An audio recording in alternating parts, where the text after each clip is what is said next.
for 2024. How's it feel? Yeah, I think it's exciting. It's exciting to have the players back in. Obviously, we've got some new faces as well, some old faces, and we've set our ambitions and goals for the season. And today starts where we want to go. It kicks off.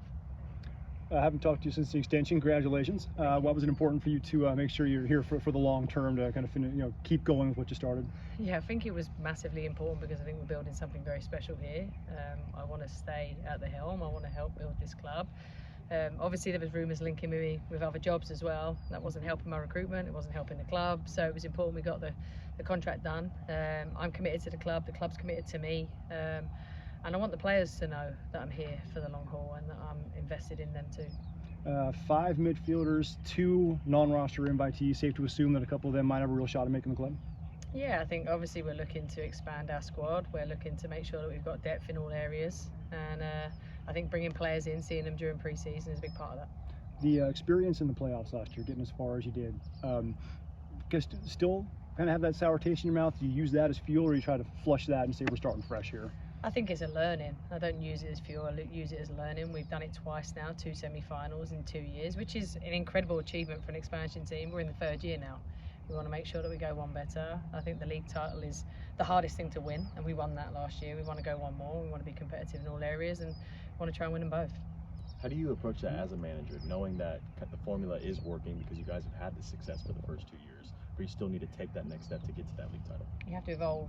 You have to make sure that you're bringing people in the building that know how to win. You have to make sure that you're learning from previous years, which we've done, and improve your players. It's about coaching our players, developing our players, improving our game model, and making sure that we can go to those games and get results.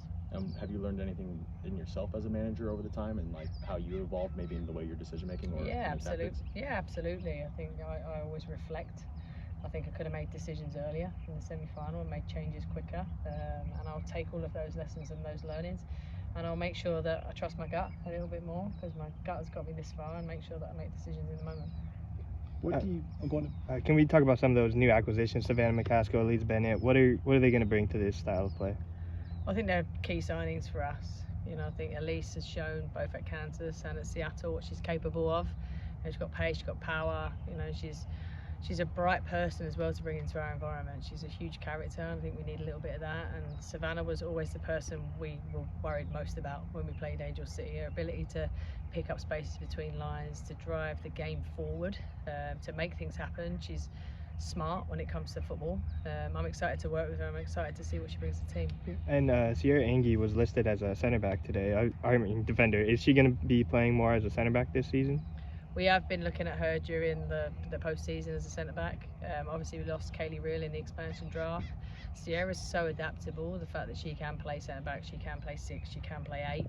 It helps her, but we have focused on her as centre back so far. And could you talk a little bit about the Sierra Angie situation this offseason? I mean, she was away from the team, back to the team, to Houston for a second. Could you speak a little bit on what was going through your mind during that time? Well, luckily she never went to Houston because we made sure that she stayed here.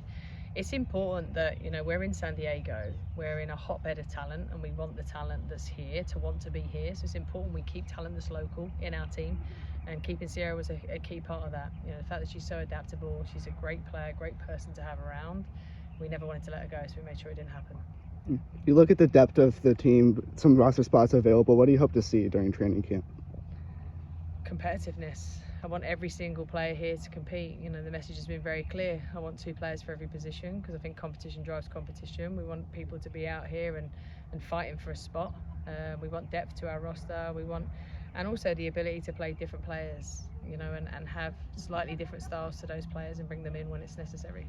Mm-hmm. And signing the long-term contract, that allows you to the players to know that you're going to be here for the long term. How does that help recruiting? It's important, because when you're speaking to players and you're rumoured to be somewhere else, or you're linked with another club, it's very difficult to sign players based on that premise. So having the commitment from the club to me and me to the club, I think is important. People know that I'm going to be here. If they want to play for Wave and they want to play for me, they're more likely to come.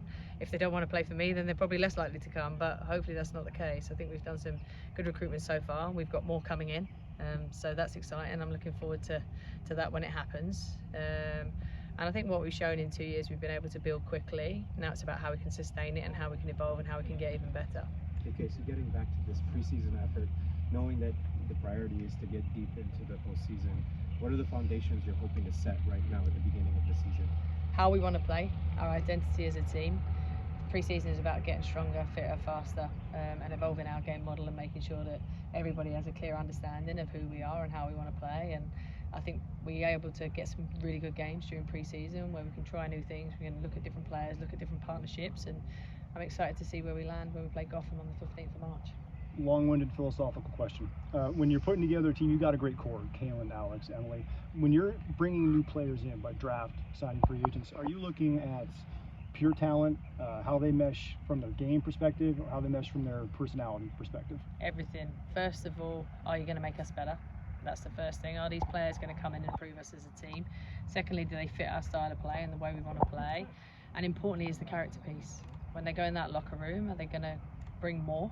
You know, as a character, are they going to be what we want them to be? Obviously, we talk a lot about character and how people need to behave and the values that we hold, and we do a lot of research and background into those players, and I think we've done well so far. Can we speak a little bit about the NWSL schedule? You know, new broadcast deal. That was a big topic last year. I was wondering if you could speak a little bit on what you think of it this year.